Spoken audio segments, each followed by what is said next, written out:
Assalamualaikum warahmatullahi wabarakatuh. Alhamdulillahirabbil alamin wa bihi nasta'inu ala umuri dunya waddin wassalatu wassalamu ala asrofil anbiya'i wal mursalin sayyidina wa maulana Muhammadin wa ala alihi wa sahbihi ajma'in amma ba'd. Yang terhormat Bapak Muhammad Bahaudin Ashum MHum dan yang saya hormati teman-teman kelas PAIA. Sebelumnya saya ucapkan terima kasih kepada Bapak Muhammad Bahaudin Ashum MHum yang telah memberikan kesempatan kepada saya untuk mempresentasikan hasil analisis saya. Perkenalkan, nama saya Farik Fahrunisa dengan NIM 20110110028. Di sini saya akan membahas analisis mengenai hadis Ahmad nomor 21693. Baik, langsung saja kita simak pembahasan materinya. Pendahuluan. Peserta didik merupakan seseorang yang sedang belajar atau menimba ilmu. Peserta didik juga merupakan salah satu generasi penerus yang dapat mewujudkan cita-cita bangsa ini agar tetap maju. Seorang peserta didik dalam menimba ilmu seharusnya memperhatikan beberapa hal yang perlu dipersiapkan. Di antaranya adalah harus mempunyai niat yang bagus. Selain itu, seorang peserta didik juga harus mempunyai adab yang baik dalam usahanya menuntut ilmu. Akan tetapi, masih banyak problem mengenai pendidikan saat ini. Salah satu dari sekian banyak problem yang dialami dalam pendidikan Islam yaitu kurang bahkan atau hilangnya nilai-nilai adab atau etika dalam proses pembelajaran. Berikut ini penulis mencoba meneliti hadis yang berkenaan dengan sifat kepribadian peserta didik dengan fokus sifat penuh hormat, di mana penulis mengutip hadis dari hadis Ahmad nomor 21693. Hadis Ahmad nomor 21693.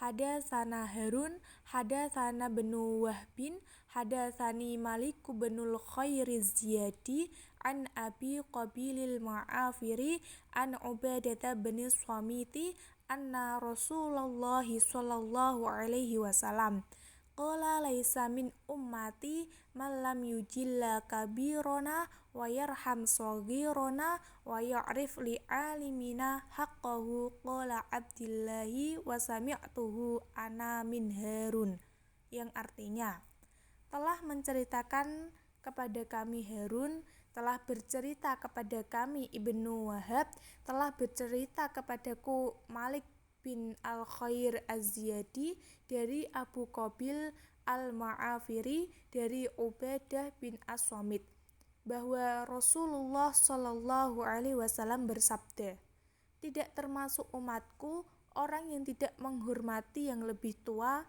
tidak mengasihi yang lebih muda, dan tidak pula mengerti hak seorang yang alim.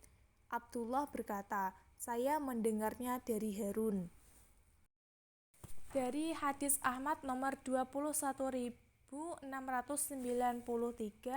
terdapat urutan-urutan sanad sebagai berikut. Nabi Muhammad Shallallahu Alaihi Wasallam, Ubadah bin As-Samit bin Qais, Huyai bin Hani bin Nadir, Malik bin Khair, Abdullah bin Wahab bin Muslim, dan Harun bin Ma'ruf. Setelah diketahui urutan-urutan sanadnya, berikut akan saya paparkan biografi dari perawi hadis Ahmad nomor 21693. Yang pertama yaitu dari Ubadah bin As-Samit. Nama lengkap Ubadah bin As-Samit bin Qais, kalangan sahabat, kauniyah Abu Al-Wild, negeri semasa hidup Madinah, wafat pada tahun 34 Hijriah. Komentar ulama terhadap Ubadah As-Samit bin Qais yaitu dari ulama Hajar Al-Asqalani, komentarnya sahabat, dari ulama Al-Zahabi, komentarnya sahabat. Yang kedua yaitu Huyai bin Hani.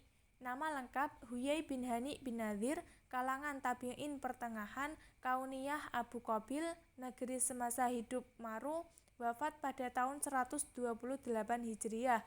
Komentar ulama terhadap Huyai bin Hani. Yang pertama dari ulama Yahya bin Ma'in, komentarnya Sikoh. Dari ulama Abu Zur'ah, komentarnya Sikoh. Dari ulama Abu Hatim, komentarnya Sholihul Hadis. Dari ulama Ibnu Hibban, komentarnya disebutkan dalam As-Siqat. Dari ulama As-Saji, komentarnya disebutkan dalam Az-Zu'afa. Dari ulama Ibnu Hajar Al-Asqalani, komentarnya Saduk Yuham. Yang ketiga yaitu Malik bin Khair. Nama lengkap Malik bin Khair, kalangan tabi'in kalangan biasa, kauniyah Al-Ziyadi, negeri semasa hidup Mesir, wafat pada tahun 153 Hijriah. Komentar ulama terhadap Malik bin Khair. Yang pertama yaitu dari ulama Ibnu Hibban, komentarnya Sikoh. Dari ulama Ibnu Qottan, komentarnya lam tasbut adalah. Yang keempat, Abdullah bin Wahab. Nama lengkap Abdullah bin Wahab bin Muslim, kalangan tabi'ut tabi'in kalangan biasa, kauniyah Abu Muhammad, negeri semasa hidup Maru, wafat 197 Hijriah. Komentar ulama terhadap Abdullah bin Wahab. Yang pertama ulama Yahya bin Ma'in, komentar Sikoh. Ulama Al-Ajli, komentar Sikoh. Ulama An-Nasai, komentar La Ba'sabih. Ulama Ibnu Hajar, komentar Sikoh Hafidz. Dan ulama Az-Zahabi, komentar salah satu ahli ilmu. Yang kelima yaitu Harun bin Ma'ruf. Nama lengkap Harun bin Ma'ruf, kalangan tabi'ul atau kalangan tua, kauniyah Abu Ali, negeri semasa hidup Baghdad, wafat tahun 231 Hijriah. Komentar ulama terhadap Harun bin Ma'ruf. Yang pertama Yahya bin Ma'in, komentar Sikoh. Al-Ajli, komentar Sikoh. Abu Zur'ah, komentar Sikoh. Abu Hatim, komentar Sikoh. Ibnu Qani, Sikoh Sabat. Ibnu Hajar Al-Asqalani, komentar Sikoh. Az-Zahabi, komentar Sikoh. Setelah mengetahui dari berbagai pemaparan biografi perawi yang telah saya sebutkan tadi, dapat disimpulkan bahwa hadis Ahmad nomor 21.693 tergolong hadisnya adalah sahih. Namun termasuk dalam kriteria sahih li ghairihi. Hal ini dikarenakan untuk lebih berhati-hati sebab pada sanad terdapat seorang perawi yang mendapat penilaian lam tasbut adalah oleh Ibnu Qottan, yang berarti rawi tersebut belum tercatat atau belum disebutkan dalam golongan rawi yang adil. Beliau adalah Malik bin Khair. Namun demikian, Malik bin Khair mendapat penilaian seorang yang sikoh oleh Ibnu Hibban. Dalam istilah lain, sahih li ghairi sama dengan hasan li dzatihi. Yang kedua yaitu kritik eidetis. Kritik eidetis yang pertama mengenai kajian linguistik. Dari hadis Ahmad nomor 21.693 yang saya kaji ini adalah kajian ilmu balaghah, di mana pada lafadz yujilla kabirona wa yarham shaghirona wa ya'rif li'alimina. Lafadz tersebut termasuk dalam kajian ilmu badi yang objeknya yakni muhassinat lafdhiyah berupa al-saja' mutarraf, karena wazan fasilahnya berbeda namun bunyi akhirnya sama, yakni na. Di mana muhassinat lafdhiyah adalah pembagian ilmu badi yang memiliki tujuan agar dapat memperhatikan lafadz terlebih dahulu sebelum maknanya. Yang kedua yaitu dari kajian ilmu nahwu dan shorof. Pada lafadz qola termasuk fi'il madhi mabni fathah. pada lafadz laisa yaitu fi'il madhi mabni fathah. Pada lafadz min ummati termasuk jar majrur. Pada lafadz man termasuk isim dari laisa. Lafadz lam termasuk huruf jazm mabni sukun. Pada lafadz yujillah fi'il mudhari'. Kabirona maf'ulnya yujillah dibaca nasab. Na itu termasuk dhamir muttasil. Wa termasuk huruf athof. Yarham termasuk fi'il mudhari'. Ya'rif termasuk fi'il mudhari'. Li'alimina termasuk jar majrur. Haqqahu maf'ulnya ya'rif. Qola fi'il madhi. Abdillahi fa'il dari qola dibaca rofa. Wa termasuk huruf athof. Ana menjadi badal dari dhamir tu dari lafadz sami'tuhu. Yang terakhir yaitu min Harun yang termasuk jar majrur. Yang selanjutnya yaitu dari kajian tematis komprehensif. Kajian ini berkaitan dengan mempertimbangkan teks-teks hadis lain yang memiliki tema yang serupa baik dari segi lafadz ataupun maknanya. Berikut ini beberapa hadis yang hampir sama dengan hadis Ahmad nomor 21.693, yaitu dari Sunan Tirmidzi nomor 1842, Sunan Tirmidzi nomor 2983, Sunan Tirmidzi nomor 2096, Sunan Abu Dawud nomor 4292, Sunan Tirmidzi nomor 1843, Musnad Ahmad nomor 2214, Musnad Ahmad nomor 6640, dan Musnad Ahmad nomor 6643. Yang selanjutnya yaitu dari kajian konfirmatif. Kajian ini berfungsi untuk mengkonfirmasikan makna hadis dengan petunjuk-petunjuk Al-Quran. Dalam hal ini berkaitan dengan hadis Ahmad nomor 21.693, penulis mencoba mengkonfirmasikan hadis tersebut dengan ayat Al-Quran. Yang pertama yaitu dari Quran Surat Al-Isra ayat 23, yang kedua Quran Surat Al-Isra ayat 24, dan yang ketiga yaitu Quran Surat An-Nisa ayat 36. Pembahasan yang selanjutnya yaitu mengenai analisis realitas historis.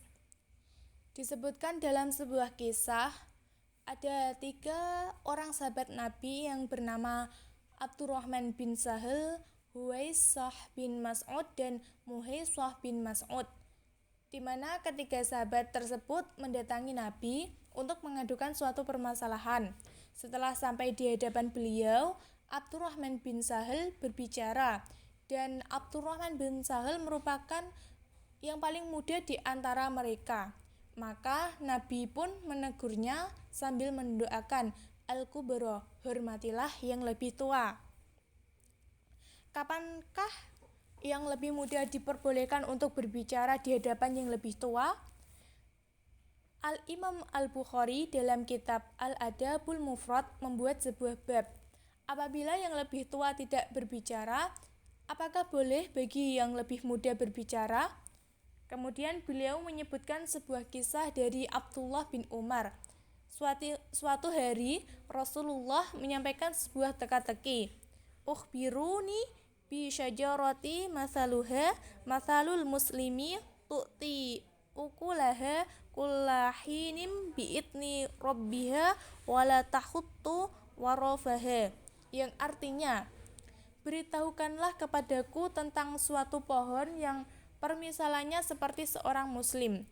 Pohon tersebut mengeluarkan buahnya setiap waktu dan tidak menggugurkan daunnya dengan merebut robnya.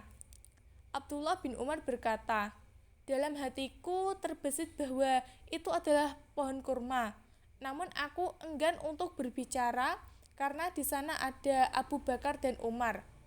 Ketika Abu Bakar dan Umar tidak menjawab, maka Rasulullah pun memberikan jawaban, itu adalah pohon kurma. Ketika Abdullah bin Umar keluar dari majelis bersama ayahnya, dia pun berkata, "Wahai ayahku, tadi terbesit dalam hatiku bahwa itu adalah pohon kurma." Abdullah bin Umar berkata, "Apa yang menahanmu untuk menjawabnya? Jika Anda menjawabnya, maka yang demikian ini lebih saya senangi daripada ini dan itu, atau harta terbaik." Abdullah bin Umar berkata, "Tidak ada yang menahanku untuk menjawab, melainkan karena engkau dan Abu Bakar tidak berbicara, sehingga aku pun enggan untuk berbicara." Hal ini menunjukkan tentang bolehnya yang lebih muda berbicara di hadapan yang lebih tua dengan syarat yang lebih muda memiliki kepandaian dan tidak ada yang lebih tua berbicara. Analisis generalisasi. Dalam hadis Ahmad nomor 21.693 terdapat 3 perintah penting yang disampaikan oleh Rasulullah Shallallahu Alaihi Wasallam. Hal yang pertama adalah perintah Rasulullah untuk menghormati orang yang lebih tua dari kita. Perintah yang kedua adalah untuk mengasihi orang yang lebih muda dari kita. Sedangkan perintah yang ketiga adalah untuk menghormati dan menghargai orang yang alim. Dalam hal ini beliau adalah sosok seorang guru. Pembahasan utama pada presentasi ini adalah tentang sikap kepribadian peserta didik untuk memiliki sikap penuh hormat, terutama dalam proses pembelajaran, di mana peserta didik harus menghormati orang yang telah mengajar dan mendidik kita, yaitu guru. Guru adalah sosok yang harus dihormati dan dihargai. Dalam istilah Jawa, guru merupakan sosok yang digugu lan ditiru. Maksudnya adalah seorang guru itu menjadi orang yang dipercaya sekaligus menjadi panutan, bukan hanya sekedar mengajar mata pelajaran yang diampu, namun ia juga mendidik tentang akhlakul karimah, moral, etika, karakter, dan sebagainya. Dalam mencari ilmu, tentunya seorang pelajar harus memiliki adab yang baik. Selain itu, peserta didik harus bertutur kata yang sopan dan santun terhadap gurunya dengan senantiasa berbicara dengan nada yang lemah lembut ketika ia berbicara dengan gurunya dan tidak menggunakan kata-kata yang kasar, bahkan kata-kata yang bisa menyakiti gurunya. Salah satu adab ketika sang guru berbicara, maka sang peserta didik tidak diperkenankan untuk memotong atau menyela pembicaraannya. Jika ia hendak berbicara atau bertanya, maka tunggulah ketika sang guru selesai berbicara. Dalam menghormati guru, hendaknya peserta didik mematuhinya dengan sepenuh hati.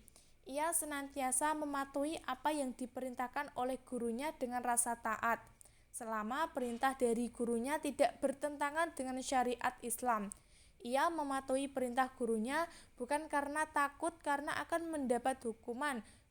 Bahkan seandainya ia mendapat hukuman dari gurunya, maka ia tidak boleh merasa marah. Yang ketiga yaitu kritik praksis. Dalam hadis Ahmad nomor 21.693, kita mendapati beberapa poin mendasar sebagai prinsip hidup dan pesan moral bagaimana mestinya seorang menghormati orang yang lebih tua, mengasihi yang lebih muda, dan mengetahui hak-hak seorang alim. Dalam kritik praksis diuraikan bagaimana kita mengaitkan makna sebuah hadis dengan kehidupan masa kini. Di sini penulis mencoba mengaitkan tentang situasi saat ini, yaitu kurangnya adab dan etika sehingga kerap membuat anak berani bersikap kurang ajar pada orang yang lebih tua.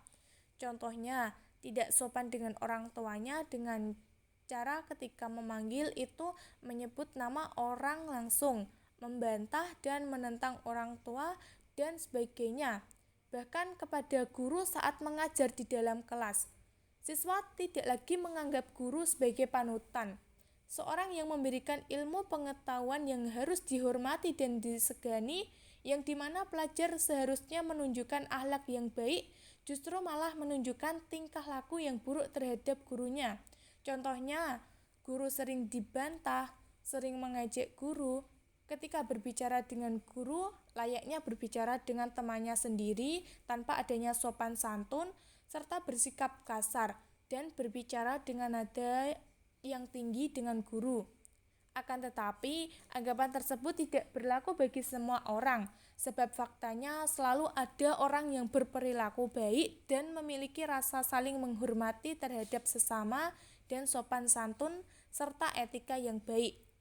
Jadi perlu adanya pembudayaan sikap sopan santun yang dapat diterapkan khususnya di lingkungan keluarga dan lingkungan sekolah. Kesimpulan, dari pemaparan di atas dapat disimpulkan bahwa hadis Ahmad nomor 21.693 tergolong hadisnya adalah sahih, namun termasuk dalam kriteria sahih li ghairihi. Hal ini dikarenakan untuk lebih berhati-hati, sebab pada sanad terdapat seorang perawi yang mendapat penilaian lam tathbut adalah oleh Ibnul Qattan, yang berarti rawi tersebut belum tercatat atau belum disebutkan dalam golongan rawi yang adil. Beliau adalah Malik bin Khuwair. Namun demikian, Malik bin Khuwair mendapat penilaian seorang yang thiqah oleh Ibnu Hibban. Dalam istilah lain, sahih li ghairihi sama dengan hasan li dzatihi. Dalam kajian tematis komprehensif, hadis Ahmad nomor 21.693 ini memiliki kesamaan tema baik dari segi lafadz ataupun maknanya dengan hadis lain, yaitu Sunan Tirmidzi nomor 1842, Sunan Tirmidzi nomor 2983, Sunan Tirmidzi nomor 2096, Sunan Abu Dawud nomor 4292, Sunan Tirmidzi nomor 1843, Musnad Ahmad nomor 2214, Musnad Ahmad nomor 6640, dan Musnad Ahmad nomor 6643. Kemudian dalam kajian konfirmatif yang berfungsi untuk mengkonfirmasikan makna hadis dengan petunjuk-petunjuk Al-Quran, hadis Ahmad nomor 21.693 ini penulis konfirmasikan dengan Quran Surat Al-Isra ayat 23, Quran Surat Al-Isra ayat 24, dan Quran Surat An-Nisa ayat 36. Hadis ini menjelaskan bahwa manusia harus memiliki sikap saling menghormati kepada yang lebih tua dan saling menyayangi yang lebih muda. Dalam kaitannya dengan dunia pendidikan, seorang murid harus menghormati guru, sebab guru bukan hanya sekadar mengajar mata pelajaran yang diampu, namun beliau juga mendidik tentang akhlakul karimah, moral, etika, karakter, dan sebagainya. Dan guru berjuang keras supaya anak didiknya menjadi orang yang sukses dan berakhlakul karimah. Itulah yang dapat saya sampaikan mengenai analisis dari hadis Ahmad nomor 21.693. Semoga bermanfaat, kurang lebihnya saya mohon maaf. Wallahul muwafiq ila aqwamit thoriq. Wassalamualaikum warahmatullahi wabarakatuh.